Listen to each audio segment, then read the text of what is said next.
Phumela obala uNtsika Zulu ngomculo kaMaskandi ukuthi cha yena akasekho kuwona kodwa-ke ucela into eyodwa acela ukuthi yenziwe uMthandeni ukuthi-ke ney'ngoma azehawu azibe yibhonasi ukuze-ke nabantu laba ekade besuka ngala eMandaba beza ngala emdletsheni bekwazi ukuthi befike beyithole lento ebengala eMandaba. Uzokhumbula-ke ukuthi uKhuzani udume kakhulu noma uzakhele udumo ngey'ngoma-ke ekuyizona ey'shisa igazi noma-ke ngey'ngoma zokugqoza ey'ningi la khona-ke bekwazi zingene ey'nsizweni. Ingakho-ke nabalandeli abaningi baKhuzani bebekwazi ukuthi beqhoshe bethi lezi ngoma ziculeka kanjani mangabe ziculeka kanje. Okay, abalandeli-ke abanye baveza ukuthi bona sebesuke ngapha eMandaba beza ngapha emdletsheni kodwa-ke bacela isicelo esisodwa nje ukuthi nangapha emdletsheni ama-bonus track kube yizo-ke iy'ngoma zokushinga lezi-ke. Ngaphandle kokumusha isikhathi sakamntwana esekhaya uNtsika wakaZulu khona-ke obekhuluma naye wabanye babalandeli abagcina bephumela obala bathi hayi umuntu abingelele emahwanqa, umuntu abingelele bafowethu. Cha, angeke ngihlaziye yabo into yoMaskandi. Ngiyaphuma ngiphumile kuyona, kodwa nje phela mfowethu okubi ukuthi umuntu nemthuka noma nineveza ukujabula kwakhe noma ukubona into ngendlela yakhe bese nemthuka nina. Okubi nje lokho nje, kodwa nje ngenza kwethu hayi simile ngapha. Hayi simile ngapha, yabo ngapha. Hayi vuka nsizwa ungidubula, hayi vuka ungidubule ngeke buka. Hayi wena video la engayenza, hayi ngasendelo yenye insizwa ngayibona siyigcwele lapha na ko Facebook. Bengayibonanga ko Facebook, ngiyabona lapha ngethuka lapha ngaze ifaka ubani, ngathi khona ngazi bani news abayifake lapha ku Facebook lapha. Insizwa ngisendelile nayo ibiveza, angeke ngitshelanga ukuthi ngizoyifaka le nkulumo yethu nayo, kodwa nayo ibiveza ngendlela nayo ezizwa ngayo. And okungijabulisayo ngizoyifaka nje yonke inkulumo iphelele. Ithi ayi ibi ngapha isibuyile eza ngapha.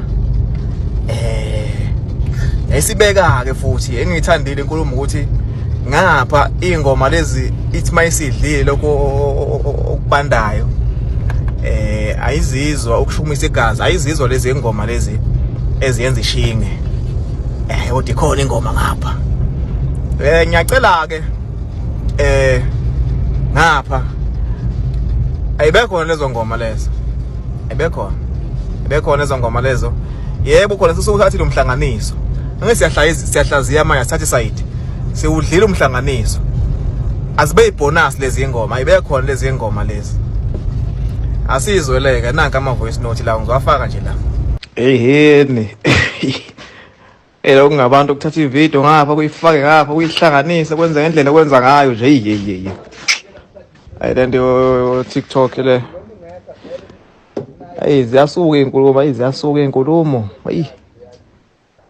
Ngaze ngiyibone mangiyibona manje ngiqala ukuyibona nje, ngiyabuka ama comment lapha nabasangithukile kanje abanye bayancoma abanye bangithuka. Ngiwafundile nami weqhawe. Ngiwafundile kuphela nje into ogeje kuyona wena indaba yesingisi. Uma uyinsizwa uyijongo lokho ufake isingisi, khuluma ulimi uhlanzeke.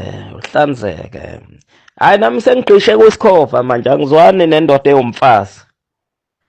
uKhuzani sewumfazi usekhuluma kakhulu futhi uposta njalo, but kokuposta ngiyakubona ukuthi wenzela ukuthi ehleze esemehlweni abantu, ehleze esematheni abantu. Anginayo inkinga kakhulu ukuphoqa, kodwa nje ukukhuluma kwakhe ngisho ebizwe emsakazweni kuma-interview uyozwa nje ebhinqa lo, yabo echoma izinto asezenzile. Angigqishe ngapha ku-SK, ingoma isekho ngale mgiya, isekho ingoma yona-ke phela vele kaMthandeni. Uma sengidle kahle nami lezi ey'bandayo ngingazizwa kahle, ayingenzi ngishinge ngifuna ukuhlaba uwane, cha zona zikhona zona, kodwa ayinawo lo wobunsizwa.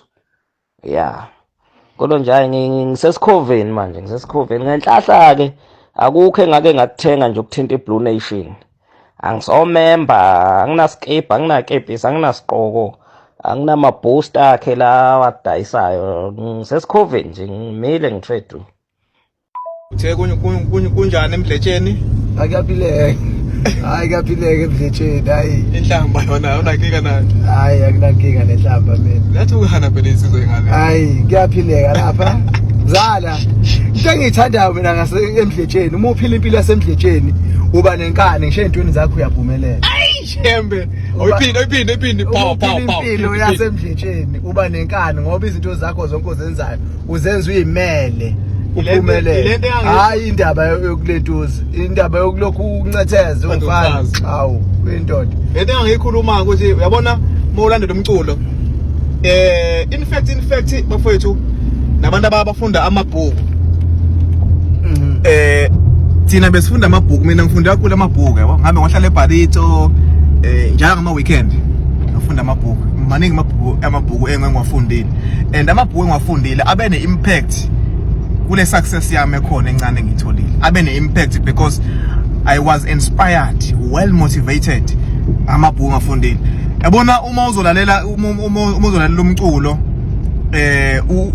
ukufaka egazini ukuthi yabo njengamanje engathi ngenza ukuthi fana umculo wempi mangizovumisa ingoma yempi kuthiwa kiwe empini uyabona uyabona nje uwina ungakafika empini usuwinile already 1-0 content kumdlala. Yabona molandela into yomuntu onaleyo energy leyo naleyo character njengoba usho nje uyaphumeleleka ngapha. Hawu Futhi kuyaphileka phela. Ilonto esikhulumayo bafowethu. Hayi ukuthi sekukhonde wrong ngalena or whatsoever. Cha silapho nje uthina kuyaphileka nga. Inkani khona. Obuka lo mfana wasemdletsheni ukuthi konke nakho nakwenzile akulele kubantu ukuthi wasizobani ukwenzakalani. Kwabo inkani yakhe nje nokuba clean kwakhe kuphela. Ayi. Waphumelela. Vele ke abantu abangenalo iqiniso bohlezi bekhuluma ukuthi hayi decent data hayi kodwa hayi ngiyambeka mina. Inkosi leyo. Hayi uyingozi bafo ngoba wayisukela phansi nje nabalandeli bakhe wayoshona nabo phezulu nje akancenge. Abanye bavele bethatha abalandeli bomgqumeni bethathe bobani. Hayi inkunzi bafo. Mfana umfoka amanqele hayi. Uyazi bese into engithusa kakhulu ukuthi nawe ubungaphi uyabuya manje abantu abaningi bethu hayi bafethu sengisukile lena hayi bangamaxoxo kakhulu bazothi uyithatha bayabomana besho nje hayi bangamaxoxo kakhulu akuhlanga amaxoxo